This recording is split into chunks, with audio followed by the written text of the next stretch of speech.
2026 commence, et toi, tu espères que cette année sera différente. Mais si ton aura est la même, si ton apparence respire encore la faiblesse, le doute et l'insignifiance, alors rien ne changera.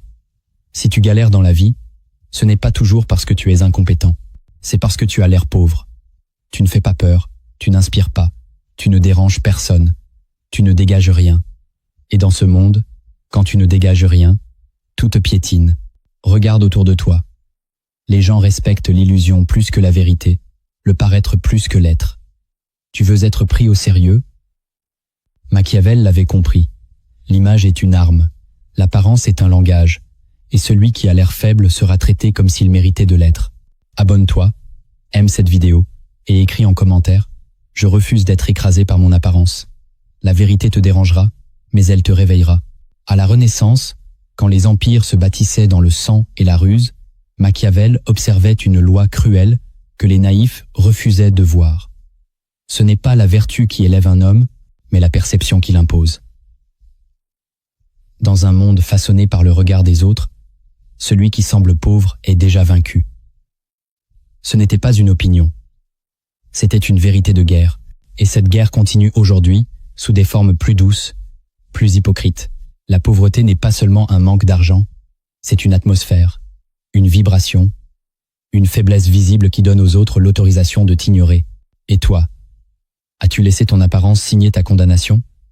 As-tu compris que le monde lit ton aura avant même d'écouter tes paroles?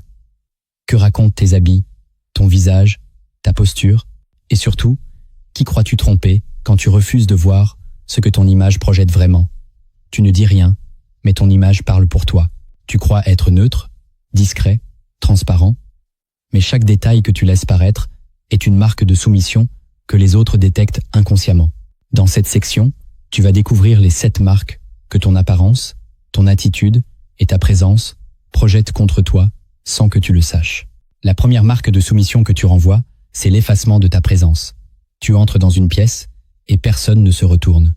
Tu parles et l'on t'interrompt sans remords. Tu passes à côté d'un groupe et personne ne bouge. Tu crois que c'est de la modestie, mais c'est un signal de disparition que tu émets. Ta posture est affaissée, ton regard fuit, ta voix manque d'appui. Tu ne prends pas l'espace, tu le subis. Tu ne maîtrises pas le silence, tu le remplis de gêne. Et les autres, eux, lisent ça comme une permission silencieuse de ne pas te respecter. L'effacement de ta présence n'est pas neutre. Il est une autorisation tacite donnée aux autres de te rabaisser sans conséquence. Dans ce monde, ce que tu ne protèges pas sera pris. Ce que tu n'affirmes pas sera nié. Et plus tu laisses ton corps raconter ta peur d'exister, plus tu encourages le mépris à s'installer. Tu crois peut-être que ce n'est pas grave, que ton cœur est bon, que l'essentiel est invisible. Mais tu ignores que ton apparence est un langage plus brutal que tes intentions. Elle dicte ta valeur dans l'arène sociale avant même que tu ouvres la bouche. Tu es jugé en silence, catalogué en quelques secondes, relégué sans avertissement, et tant que tu continueras à t'effacer, à t'excuser de vivre, à éviter les regards, le monde répondra « Tu ne mérites pas d'être vu ». Ce que tu fuis dans le miroir, les autres le repèrent immédiatement. Et ce que tu tolères dans ton image devient la norme de ton traitement. Le respect commence par la reconnaissance de ta propre existence. Mais si tu continues à apparaître comme un oubli, tu seras traité comme un oubli. Et personne ne s'excuse de t'avoir ignoré. La deuxième marque de soumission que tu renvoies, c'est la pauvreté émotionnelle de ton regard. Tu ne regardes plus comme un homme qui construit, tu regardes comme un homme qui mendie.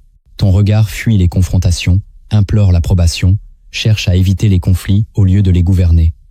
Tu crois que ce regard humble va inspirer la paix, mais il alimente surtout le mépris, car l'œil est le premier signe de domination ou de capitulation. Et le tien est éteint, incertain, dépendant. Il trahit une faiblesse intérieure que tu ne contrôles plus. Tu veux paraître gentil, compréhensif, discret. Mais ce que tu projettes, c'est que tu es prêt à tout accepter pour qu'on t'aime. Et ceux qui veulent manipuler, dominer ou utiliser n'ont besoin de rien d'autre. Un regard qui doute. Et la faille est ouverte. Tu penses que personne ne le voit, que c'est subtil. Mais les humains sont des lecteurs d'âme instinctifs. Un regard assuré impose le respect sans mots. Un regard soumis attire les humiliations sans explication. Dans chaque échange, ton regard est ton premier ambassadeur. Il déclare si tu mérites d'être écouté ou piétiné. Et quand tu baisses les yeux, ce n'est pas de la sagesse, c'est de l'abandon. Chaque fois que tu refuses de soutenir un regard pour affirmer ton droit d'exister, tu renforces ton statut d'inférieur aux yeux des autres. Et ce n'est pas que sont cruels, c'est que tu es perçu comme fragile. Et ce monde ne protège pas les fragiles, il les exploite. Le pouvoir ne commence pas dans la voix, il commence dans les yeux. Reprends ton regard.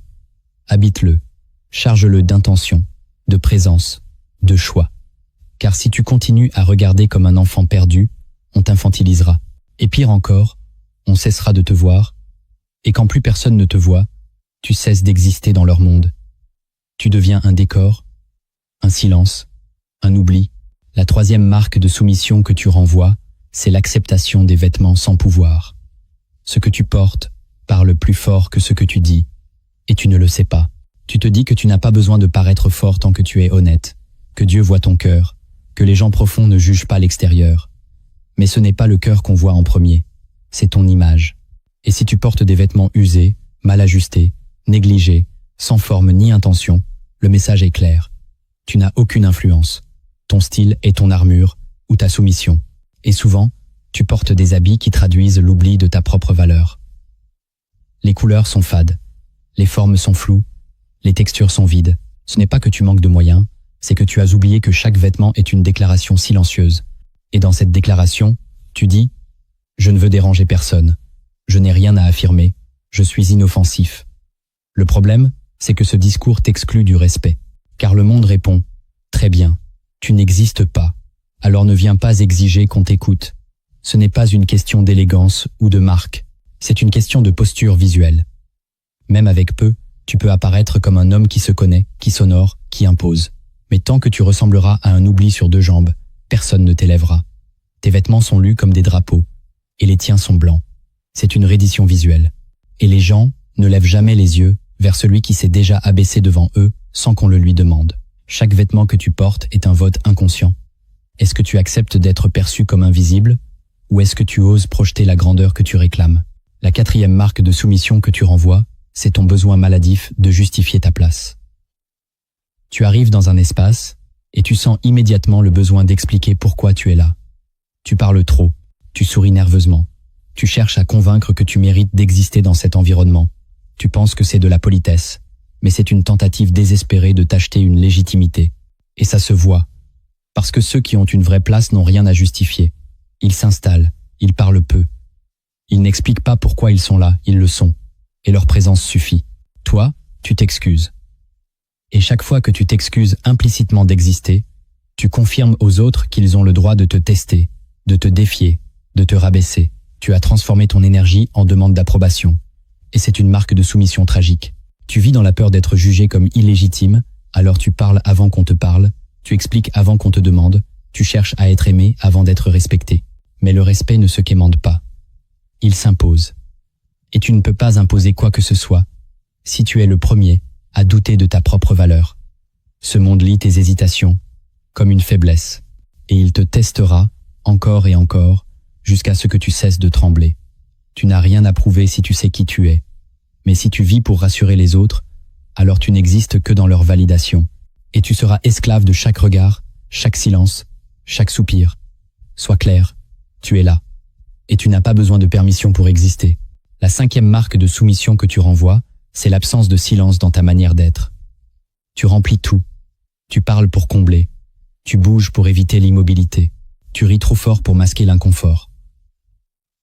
Mais dans chaque excès, il y a une peur profonde. Celle d'être jugé si tu ne fais rien. Alors tu remplis le vide, sans comprendre que c'est précisément ce vide qui construit la puissance. Les rois ne parlent pas beaucoup. Les stratèges ne s'expliquent pas sans raison. Les gens puissants maîtrisent le silence comme une arme. Toi, tu le fuis. Et cette fuite révèle ton anxiété sociale, ta dépendance à l'attention, ton besoin d'être accepté à tout prix. C'est une soumission déguisée en sociabilité. Tu crois être sympathique, mais tu transpires l'insécurité. Et le monde sent cela. Chaque mot inutile affaiblit ta présence. Chaque mouvement agité réduit ta densité. Tu deviens une distraction au lieu d'être une force. Le vrai pouvoir repose dans la capacité à ne pas combler, à laisser l'espace respirer, à être là, sans rien faire, et pourtant tout dire. Mais toi, tu n'es pas là. Tu te fuis en permanence. Et dans cette fuite, tu livres ton pouvoir. Sois honnête. Que se passerait-il si tu t'autorisais à ne rien dire pendant 1 minute? Que se passerait-il si tu te permettais de simplement exister, sans performance? Tu verras que le silence que tu crains est l'endroit même où ton autorité commence à naître. La 6e marque de soumission que tu renvoies, c'est ton langage corporel désorganisé. Tu bouges trop ou pas assez. Tu n'oses pas poser tes gestes. Tu ne maîtrises pas ton espace. Tu donnes l'impression de douter à chaque mouvement. Ton corps trahit ton mental avant même que tu ouvres la bouche. Tes mains cherchent quelque chose à faire. Ton dos se courbe. Tes jambes trahissent ton inconfort. Tu veux disparaître sans le dire. Et ton corps l'annonce. Dans ce monde, les gestes parlent plus fort que les mots. Un homme qui bouge comme s'il attend l'autorisation sera traité comme un esclave invisible. Et plus tu t'excuses dans ta manière d'être, plus tu invites les dominants à te réduire. Tu ne sais plus te tenir debout, tu ne sais plus t'arrêter. Tu marches comme un exilé de toi-même. Tu te tiens comme si chaque pièce te rejetait. Et même quand tu veux t'imposer, tu en fais trop. Tu gesticules, tu surjoues, tu cherches à compenser l'absence de pouvoir par un excès de présence. Mais c'est encore pire, car la vraie autorité est sobre, elle est précise, elle est posée. Regarde ceux qui dirigent vraiment. Ils font peu, mais chaque geste a du poids. Ils ne remplissent pas l'espace, ils le commandent. Toi, tu le subis, car ton corps n'est pas ancré, il est en fuite. Et tant que tu ne rééduques pas ton langage corporel, tu continueras à envoyer aux autres ce message invisible. Je ne suis pas dangereux, je ne suis pas prêt, je ne suis pas à ma place. Et le monde répondra, parfait, reste là où tu es. Ce que tu n'oses pas affirmer physiquement, personne ne viendra te le donner. Ton corps est ton premier territoire. Soit tu l'habites avec dignité, soit tu l'abandonnes. Et celui qui abandonne son propre corps ne peut jamais exiger le respect d'aucun autre. La 7e marque de soumission que tu renvoies, c'est ton vocabulaire inconsciemment inférieur. Tu parles comme un homme qui cherche à ne froisser personne. Tu utilises des expressions faibles, floues, hésitantes. Tu places des « je crois »,« je pense que »,« j'espère que vous voyez ce que je veux dire », et chaque mot de ce genre ronge ton autorité comme une larve silencieuse. Tu crois que c'est poli, mais c'est une soumission verbale. Tu vises la douceur, mais tu obtiens l'effacement. Les mots que tu choisis révèlent ton niveau d'assurance. Un homme qui sait ce qu'il dit ne cherche pas à se protéger derrière un langage cotonneux.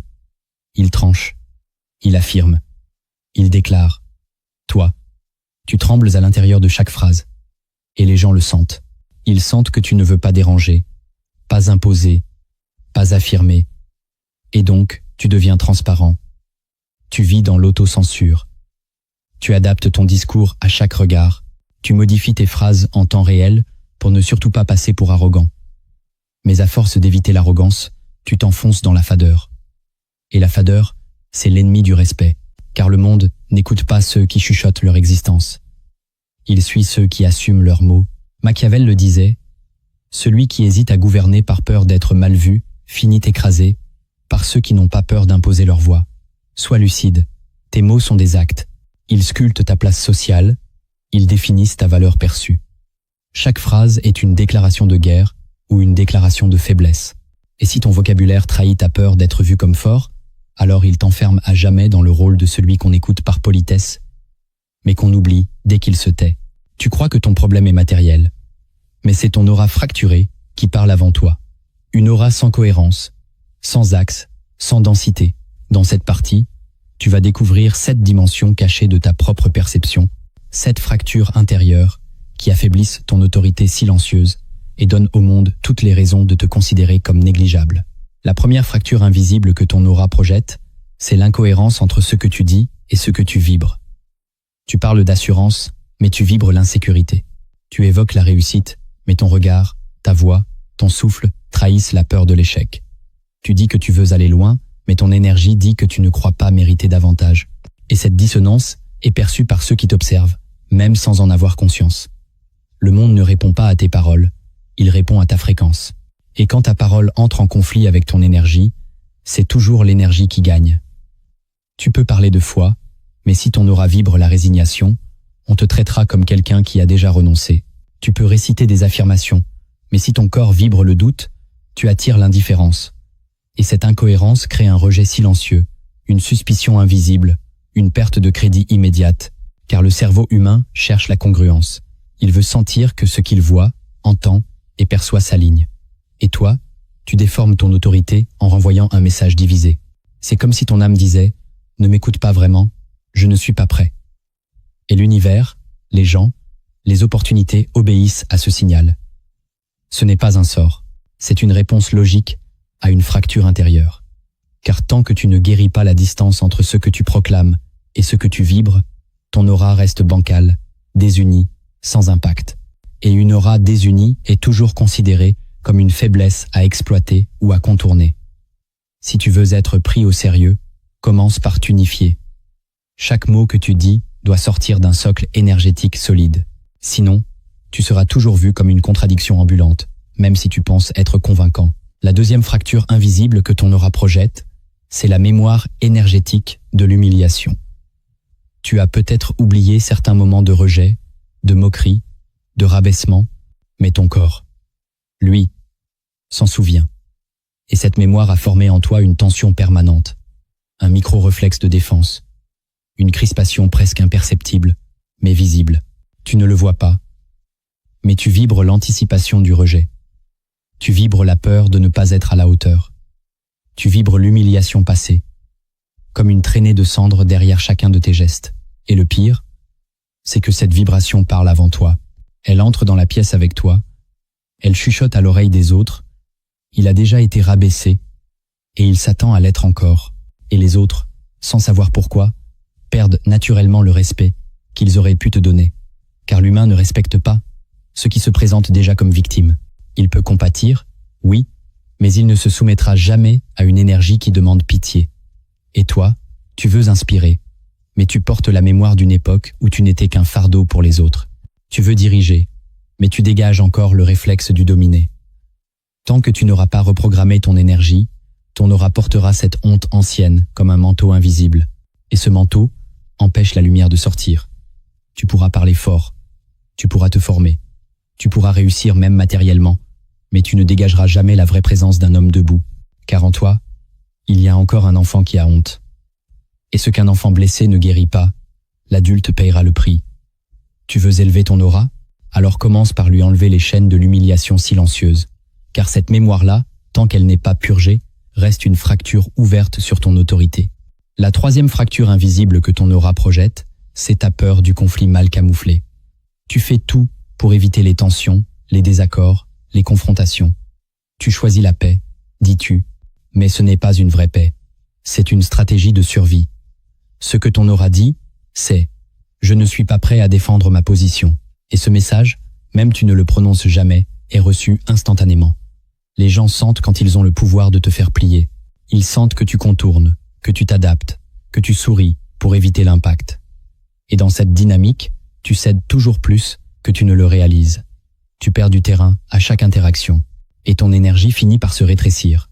Tu vibres la concession, la prudence, la fuite. Et à force, ton aura devient celle de quelqu'un qu'on peut dominer sans craindre de riposte. Le respect est remplacé par la tolérance condescendante. Et tu le sens. Tu sais qu'on ne te respecte pas totalement, mais tu continues de jouer ce rôle du calme apparent. Parce que tu crois que le conflit est synonyme de perte, de chaos, d'abandon. Tu n'as jamais appris à poser des limites sans exploser. Alors tu ne poses rien. Et chaque limite non posée devient une fracture dans ton autorité. Ton aura devient poreuse, perméable, confuse. Et ceux qui perçoivent cela, consciemment ou pas, savent instinctivement qu'ils peuvent franchir la ligne. Ils ne le font pas toujours par méchanceté. C'est une mécanique de domination. Là où il n'y a pas de résistance visible, il y a autorisation tacite. Tant que tu continueras à fuir l'affrontement sain, ton énergie dira au monde « Je suis un passage, pas une muraille ». Et ceux qui traversent un passage ne le remercient pas, ils le piétinent. La quatrième fracture invisible que ton aura projette, c'est ton absence de mystère. Tu veux tout expliquer, tu veux être compris, tu dévoiles tout trop vite, trop facilement. Tu crois que c'est de la transparence, mais ce n'est qu'un effeuillage d'âme sans structure. Et dans cette nudité permanente, tu perds le pouvoir du silence. L'aura ne s'épanouit pas dans la transparence absolue, elle grandit dans la densité, dans l'ombre, dans ce que tu ne dis pas. Ce que tu caches par choix construit ta légende. Ce que tu montres sans filtre t'expose à la banalité, car le mystère attire. L'exposé fatigue. Et toi, tu vibres l'exposition. Tu veux qu'on te comprenne, qu'on t'accepte, qu'on te valide. Alors tu montres tout, tes blessures, tes peurs, ton parcours, tes intentions, et tu crois qu'ainsi, tu gagneras le respect.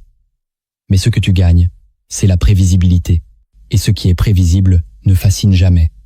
Ton aura devient plate, lisse, sans angle. Elle cesse d'intriguer, elle cesse de déranger. Et dans cette absence de tension, tu perds l'intérêt. Même les plus gentils finiront par détourner le regard. Non pas parce que tu es inintéressant, mais parce que tu t'es livré sans art. Une aura forte garde des choses. Elle impose des zones d'ombre. Elle donne peu, mais avec puissance. Toi, tu donnes tout, mais sans structure. Tu veux qu'on t'aime, mais tu oublies qu'on respecte ceux qu'on ne comprend pas totalement. L'âme humaine est attirée par ce qu'elle ne peut pas déchiffrer immédiatement. Tant que tu n'oses pas garder une part secrète, ton aura restera celle d'un livre ouvert qu'on feuillette sans soin et qu'on referme sans regret. La 5e fracture invisible que ton aura projette, c'est la dépendance au regard extérieur. Tu respires à travers les autres. Leur opinion devient ton oxygène. Tu attends un signe, un mot, un like, un sourire pour savoir si tu vaux quelque chose. Tu ne vis pas en toi, tu vis dans les projections qu'on te renvoie. Et cette dépendance, ton aura la diffuse comme un parfum invisible. Les gens sentent que tu attends leur approbation. Et aussitôt, ta valeur perçue chute. Car celui qui a besoin d'être vu pour exister ne dirige jamais les regards. Il les mendie. Et dans ce monde, celui qui mendie l'attention perd toujours la guerre invisible du pouvoir. Ton aura n'impose rien. Elle attend, elle observe, elle espère. Et cette posture rend ta présence incertaine, instable, facile à dominer. Tu n'es jamais vraiment là. Tu flottes entre ce que tu ressens et ce que tu penses qu'on attend de toi. Et cette fracture est lisible. Même si tu souris, même si tu fais des efforts, même si tu travailles sur toi, l'énergie centrale de ton être dit « Vois-moi, aime-moi, rassure-moi ». Et cette prière intérieure annule toute autorité. Tant que tu dépendras du regard des autres pour valider ton existence, tu leur remettras les clés de ton identité. Tu veux que ton aura devienne forte, alors cesse d'attendre. Sois. Respire pour toi, décide en toi, marche sans validation, et tu verras que le monde commence à s'ajuster à toi, non parce que tu l'as supplié, mais parce que tu t'es enfin retiré du besoin d'être vu. La 6e fracture invisible que ton aura projette, c'est le reniement silencieux de ta propre grandeur. Tu fais semblant de ne pas savoir qui tu es, tu minimises ton intelligence, tu doutes de ta légitimité, tu t'excuses d'être capable, tu t'es construit une identité modeste, humble, discrète. Mais en réalité, tu as abandonné ta lumière parce qu'elle te faisait peur. Tu te dis que tu ne veux pas paraître arrogant, que tu préfères rester à ta place, que tu ne veux pas faire de vagues. Mais tout cela n'est qu'un camouflage pour une vérité plus profonde. Tu ne te sens pas prêt à assumer ta propre puissance. Et cette fuite intérieure projette une aura brisée, un champ vibratoire atrophié, un signal de renoncement. Le monde sent que tu portes quelque chose de plus grand, mais que tu le caches, et il te juge pour cela. Pas parce que tu n'es pas assez bon, mais parce que tu refuses d'incarner ce que tu es. Tu trahis ton potentiel chaque fois que tu parles en t'abaissant, chaque fois que tu doutes en silence, chaque fois que tu demandes aux autres la permission d'exister. Et dans cette trahison, ton énergie se disloque. Ton aura devient floue, instable, confuse. Les gens ne savent plus comment te traiter. Tu sembles fort, mais tu te comportes comme un faible. Tu sembles intelligent, mais tu t'effaces. Tu sembles capable, mais tu n'oses pas te positionner. Cette incohérence est une fracture majeure. Et tant qu'elle existe, tu ne seras jamais pris au sérieux. La grandeur, ce n'est pas la vanité. C'est la responsabilité d'assumer ce que tu portes. Et si tu continues de t'agenouiller devant ta peur de briller, tu resteras invisible pour ceux qui auraient pu t'élever. Le monde ne croit pas en ceux qui ne croient pas en eux-mêmes. Même en silence, ton aura parle. Et la tienne dit « Je sais que je peux, mais je n'assumerai jamais ». La 7e fracture invisible que ton aura projette, c'est l'oubli complet de ton propre axe. Tu vis en réaction, tu t'adaptes, tu te disperses, tu changes de direction à chaque pression extérieure. Tu n'as plus de centre. Tu es un être sans colonne, sans racines, sans boussole claire. Et cette absence d'axe, le monde la ressent immédiatement. On ne te suit pas parce que tu ne sais pas où tu vas. On ne te respecte pas parce que tu changes de masque à chaque salle dans laquelle tu entres. Tu veux plaire à tout le monde, mais tu oublies que ce que les gens admirent, c'est la constance, l'assurance tranquille, l'individu qui reste le même, que ce soit devant un roi ou devant un inconnu. Et toi, tu es devenu caméléon, par peur d'être rejeté. Tu modifies ton énergie en fonction de l'ambiance, tu te dilues dans les attentes, tu disparais dans les opinions. Ton aura est donc instable, désorientée, insaisissable. Elle ne dégage aucun repère, aucun socle, aucune direction claire. Et dans cette brume intérieure, tu perds toute crédibilité. Les gens sentent que tu es en train de chercher leur approbation au lieu de suivre ton propre cap. Et cette sensation les pousse à te tester, à te défier, à te manipuler, car celui qui n'a pas d'axe est facile à tordre. Le respect commence par la verticalité intérieure. Un être droit, aligné, enraciné, impose naturellement des limites. Sa parole pèse, son silence interpelle. Ses décisions tracent une route. Toi, tu bifurques au moindre doute. Et tant que tu vivras ainsi, ton aura restera faible, vulnérable et manipulable. Reconnecte-toi à ton axe, à ta vision, à tes convictions profondes, et tiens-les, même quand personne n'applaudit, car c'est dans cette fidélité intérieure que ton autorité énergétique renaît. Sans axe, tu n'existes que dans les reflets des autres, et ces reflets finiront par te briser. Tu ne pourras jamais restaurer ton autorité tant que tu continues à entretenir les mensonges qui affaiblissent ton image. Chaque technique que tu vas découvrir est une rupture avec le mensonge intérieur. Un acte de vérité contre la déformation silencieuse de ton aura. Ces rituels sont là pour t'arracher à la version soumise de toi-même que tu tolères encore. Le premier acte que tu dois poser pour rompre avec le mensonge intérieur, c'est d'installer un rituel du miroir brutal. Pas pour te flatter, pas pour te répéter des phrases vides, mais pour observer, sans défense, ce que ton aura trahit en silence. Chaque matin, place-toi devant un miroir. Reste droit. Ne baisse pas les yeux. Ne souris pas. Regarde-toi comme si tu devais diriger un empire aujourd'hui. Que vois-tu? Une présence? Une hésitation? Une fuite? Ce n'est pas ton apparence physique qui compte, c'est ce que tu vibres en silence. Si tu ressens de la honte, une gêne, une crispation, ne détourne pas les yeux. Reste, respire, et dis clairement, à voix haute. Ce que je vois aujourd'hui n'est pas une vérité, c'est une fracture que je suis en train de réparer. Ton aura commence à se reconfigurer quand tu cesses de te mentir à ton propre reflet. Chaque jour, répète cet exercice. Regarde-toi, sans échapper au jugement intérieur. Il ne s'agit pas de se détruire, mais de cesser de fuir l'image que tu renvoies. Ce miroir devient un pacte, une scène d'entraînement. Tu y apprends la posture, le regard, le silence. Tu y remplaces la soumission par la densité. Et surtout, tu y exposes tes mensonges les plus profonds. Je ne suis pas prêt. Je n'ai pas de valeur. Je n'ai pas le droit d'imposer ma présence. Une fois ces mensonges révélés, tu peux les recadrer, les écraser, les remplacer. C'est devant ce miroir que commence ton autorité. Pas dans les discours, pas dans les réussites sociales, dans ta capacité à ne plus détourner les yeux de ce que tu es en train de devenir. C'est le début de ton ancrage. Le deuxième acte que tu dois poser pour rompre avec le mensonge intérieur, c'est de pratiquer le silence social volontaire. Tu parles trop. Tu expliques trop. Tu cherches constamment à être compris. Ce bavardage est une fuite. Tu tentes de prouver que tu mérites ta place. Mais chaque mot de trop affaiblit ton aura. Chaque justification invisible est un aveu d'insécurité. Tu veux redevenir dense? Alors commence par t'entraîner à te taire.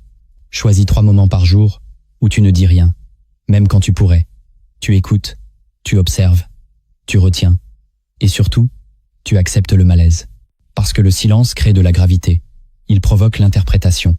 Il révèle qui détient le poids. Toi, tu es devenu prévisible, accessible, toujours en train d'arrondir les angles. Et dans cette accessibilité, tu perds ton autorité. Tu es une parole sans densité. Le silence, au contraire, devient ton entraînement à la maîtrise. Il t'apprend à résister à l'impulsion de plaire. Il t'oblige à exister sans bruit. Et c'est là que ton aura se renforce. Les autres commencent à te lire autrement. Ils sentent que tu ne cherches plus leur validation. Tu n'existes plus par eux, mais en dépit d'eux. Tu vibres l'indépendance, l'énigme, la retenue. Ce n'est pas une fuite, c'est un pouvoir. Pratique aussi le silence quand on te provoque, quand on t'ignore, quand on t'humilie. Ne réponds pas toujours, ne défends pas tout. Apprends à choisir tes batailles. Le silence peut être une gifle plus violente que 1000 mots. Ce silence-là construit une présence, une tension, un poids. Et ce poids s'imprime dans ton aura. Il t'immunise contre l'effacement. Il t'apprend à habiter ton espace, sans bruit, mais avec autorité. Tu n'as rien à prouver si ton énergie parle pour toi. Et elle ne parlera que si tu arrêtes de la couvrir de mots inutiles. Le troisième acte que tu dois poser pour rompre avec le mensonge intérieur, c'est de purifier ton langage. Chaque mot que tu utilises est un révélateur de ta posture intérieure. Et aujourd'hui, ton vocabulaire est truffé de poisons invisibles. Doute, excuses, adoucissement, justification. Tu dis « je pense que »,« je vais essayer »,« si ça ne dérange pas »,« j'espère que ça va ». Tu crois que c'est poli, mais c'est soumis. Tu crois que c'est sage, mais c'est effacé. Si tu veux que ton aura soit perçue comme forte, commence par parler comme un être qui se tient debout. Remplace les incertitudes par des affirmations claires. Parle avec des verbes directs. Ne laisse plus aucun mot exprimer ta peur d'être mal vu. Ta parole est ton trône. Et ton trône est branlant. Tu veux inspirer confiance? Parle moins, parle mieux. Pose chaque mot comme un acte. Pas pour convaincre, mais pour ancrer. Ce que tu dis doit résonner comme une décision, pas comme une demande d'approbation. Même dans les petits échanges, même dans le quotidien, tu ne dis plus « je vais essayer de venir ». Tu dis « je serai là ». Tu ne dis plus « je ne suis pas sûr que ça va marcher ». Tu dis « voici comment je vais procéder ». Ce n'est pas une question d'ego, c'est une question de structure. Ton vocabulaire façonne ton aura comme un sculpteur façonne une statue. Tu veux apparaître comme un homme de poids? Parle comme tel.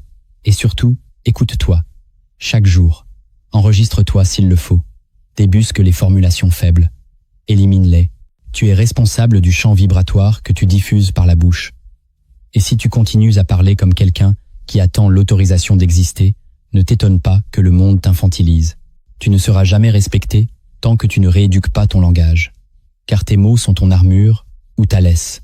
Le quatrième acte que tu dois poser pour rompre avec le mensonge intérieur, c'est de restructurer ta posture physique. Tu peux avoir les meilleures intentions, les pensées les plus claires, les affirmations les plus puissantes. Si ton corps s'effondre, ton aura s'effondre avec lui. Et c'est ce que tu ne vois pas.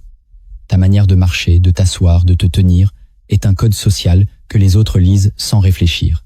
Et ce code, chez toi, dit souvent « je suis inoffensif, fragile, dépassé ». Tu es courbé, tes épaules tombent, ta tête est basse, tes gestes sont mous ou agités, ton bassin est instable, ta respiration est courte. Tu n'habites pas ton corps, tu le subis. Tu veux une aura de force. Alors, commence par redresser ton squelette. Lève le menton, ouvre la cage thoracique, détends les épaules, ralentis tes gestes, respire profondément par le ventre. Cela peut paraître simpliste, mais c'est une transformation radicale, car la posture influence ton système nerveux, ta chimie interne, ta perception sociale. Un homme qui se tient droit impose naturellement plus de respect, pas parce qu'il est dominant, mais parce qu'il est intégré. Ton corps doit devenir un socle, un pilier. Chaque fois que tu rentres dans une pièce, demande-toi « qu'est-ce que ma posture raconte avant même que je parle ?» Tu verras que tu projettes déjà un roman souvent dramatique. À partir de maintenant, ta posture devient ton drapeau. Elle annonce que tu es debout, même si tout s'effondre. Et plus tu l'entraînes, plus elle devient naturelle. Elle se grave dans ton aura. Tu n'as plus besoin de parler fort, ni de te justifier. Ton corps parlera pour toi. Et ce langage-là est universel. Il n'a pas besoin d'être compris, il est ressenti. Tu ne peux pas tricher avec une posture juste. Elle est ta première couronne. Le cinquième acte que tu dois poser pour rompre avec le mensonge intérieur, c'est de restaurer la solitude comme discipline. Tu fuis la solitude parce qu'elle te confronte à toi-même. Tu l'appelles vide, ennui, inconfort. Mais c'est là que ton autorité se forge. Chaque minute que tu passes seul est une occasion d'arracher un morceau de vérité que la foule t'empêche de voir. Tu veux reconstruire ton aura? Coupe-toi du bruit. Chaque jour, réserve un temps sans parole, sans écran, sans distraction. Marche seul. Assieds-toi, seul. Écris seul. Et surtout, écoute. Écoute ce que tu refuses d'entendre. Tes peurs, tes contradictions, tes désirs enfouis. C'est dans cet espace brut que ton axe intérieur émerge. C'est un sanctuaire. La solitude te remet face à toi. Elle te dépouille des masques. Elle t'oblige à redevenir l'auteur de ton regard, de ton jugement, de ton rythme. Tant que tu vis constamment dans le reflet des autres, tu n'as pas d'aura, tu as un écho. Tu es une vibration secondaire. Et le respect ne va jamais à l'écho. il va à la source. Tu veux que ton aura impose le silence? Apprends à t'imposer le silence à toi-même. Résiste à l'impulsion d'être vu, d'être validé, d'être entouré. Réapprends à te suffire. C'est là que la densité revient. C'est là que tu redeviens centre, pas périphérie, pas suiveur, pas reflet, mais centre. La solitude te restaure parce qu'elle coupe les parasites. Elle te nettoie du besoin. Elle te reconnecte à l'essentiel, toi. Pas l'image, pas le masque, pas la version sociale, toi. Et plus tu deviens capable de t'habiter pleinement dans le silence, plus ton aura deviendra indiscutable. Le 6e acte que tu dois poser pour rompre avec le mensonge intérieur, c'est de te réconcilier avec le droit d'imposer ton énergie. Tu as été conditionné à croire que te faire petit est une vertu, que ne pas déranger est un signe d'intelligence, que s'effacer, c'est aimer. Mais tout cela est un mensonge. Tu n'existes pas pour faire plaisir au silence des autres. Tu n'es pas né pour te contenir, pour t'adapter, pour demander la permission d'être. Tu es né pour rayonner. Et tant que tu vis en niant cette vérité, ton aura restera éteinte. Tu veux changer le regard des autres? Commence par cesser de les laisser dicter ton intensité. Il ne s'agit pas de devenir bruyant ou arrogant. Il s'agit de reconnaître que ton énergie a une place, une force, une voix, et tu dois l'assumer. Tu ne peux plus la réduire chaque fois que quelqu'un fronce les sourcils. Tu ne peux plus t'ajuster chaque fois que tu sens que tu dépasses. Tu ne peux plus te rabaisser pour ne pas faire d'ombre. Tu ne rends service à personne en restant petit. Si ta lumière gêne, ce n'est pas toi le problème. Ce sont les ténèbres dans les autres. Et si tu continues à pactiser avec l'effacement, tu trahis ta mission. Tu veux que ton aura devienne forte? Apprends à marcher avec elle, même si elle dérange, même si elle secoue, même si elle isole. Car c'est dans cette fidélité à ton intensité que ton autorité intérieure s'enracine. Tu n'as pas besoin d'attendre l'approbation pour briller. Tu as seulement besoin de décider que tu ne la demanderas plus jamais. Le monde n'est pas fait pour ceux qui s'excusent de déranger. Il est façonné par ceux qui imposent leur fréquence comme une évidence. Le 7e acte que tu dois poser pour rompre avec le mensonge intérieur, c'est de bâtir une discipline de l'invisible. Tu cherches encore des résultats visibles, des signes extérieurs de changement, des preuves que ton image se redresse. Mais tant que tu cours après le regard, tu restes prisonnier de lui. Ce que tu dois construire maintenant, c'est une routine de densité silencieuse. Une discipline secrète, invisible, impalpable, mais réelle. Chaque jour, choisis un acte symbolique qui n'est vu par personne, mais qui renforce ton autorité interne. Cela peut être un texte que tu écris et que tu ne montres à personne. Une série de postures physiques que tu pratiques seul. Un rappel de ta mission que tu répètes à voix basse. Un code vestimentaire invisible, rien que pour toi. Un mot de refus que tu t'entraînes à dire. Une marche quotidienne sans téléphone. Peu importe. Ce qui compte, c'est que cet acte n'a aucun spectateur. Car c'est ainsi que ton aura devient dense, dans l'invisible maîtrisé. Tu ne construis pas ton autorité dans la démonstration. Tu la construis dans le silence, dans l'intime, dans le rituel caché. C'est là que tu redeviens maître. Tu ne veux plus être validé de l'extérieur. Tu veux être scellé de l'intérieur. Et cette discipline, aussi simple soit-elle, te reconnecte chaque jour à ton axe. Tu n'as pas besoin qu'on sache. Tu n'as pas besoin qu'on remarque. Tu sais. Et c'est suffisant. Car ce savoir te transforme. Il agit sur ta respiration, ta posture, ton regard, ton rythme. Il infuse ton aura comme une huile sacrée. Et à force, tu n'as même plus besoin de parler. Ta seule présence deviendra un fait, une évidence, une gravité. Mais cette gravité n'existe que pour ceux qui ont osé se construire en silence. L'ombre, c'est l'endroit où naît la puissance. Et si tu veux que ton aura porte du poids, commence par honorer ce que tu fais quand personne ne regarde. Tu n'as plus d'excuses. Si tu as écouté jusqu'ici, tu sais désormais pourquoi tout travaille contre toi quand tu as l'air pauvre. Ce n'est pas une question de compte bancaire, ni de statut social. C'est une question d'énergie, d'image, d'autorité intérieure. Tu n'as pas été rejeté parce que tu étais sans valeur. Tu as été ignoré parce que tu vibrais l'effacement. Tu as été humilié parce que ton langage corporel autorisait la domination. Tu as été exclu parce que ton aura fracturée envoyait un message clair. Je ne mérite pas votre respect. Et ce mensonge-là, tu l'as nourri, tu l'as habillé, tu l'as protégé au nom de la modestie, de l'humilité, de la gentillesse, mais il était en réalité un abandon de toi-même. Machiavel n'a jamais dit que le monde était juste. Il a dit qu'il fallait être lucide. Il a dit que l'apparence gouverne les foules. Il a dit que celui qui n'inspire pas, la crainte inspire le mépris. Ce n'est pas une malédiction, c'est une mécanique. Et tu peux la briser. Tu peux reconstruire ton image.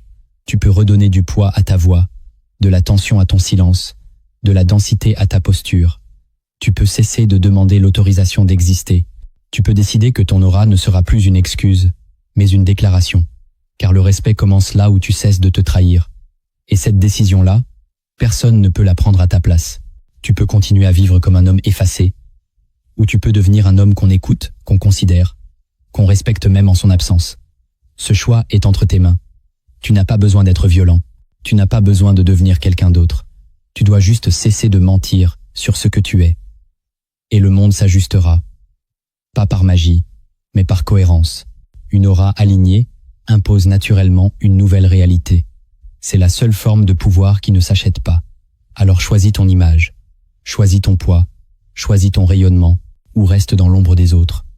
Mais souviens-toi, personne ne respectera jamais un homme qui n'exige pas, en silence, qu'on le respecte.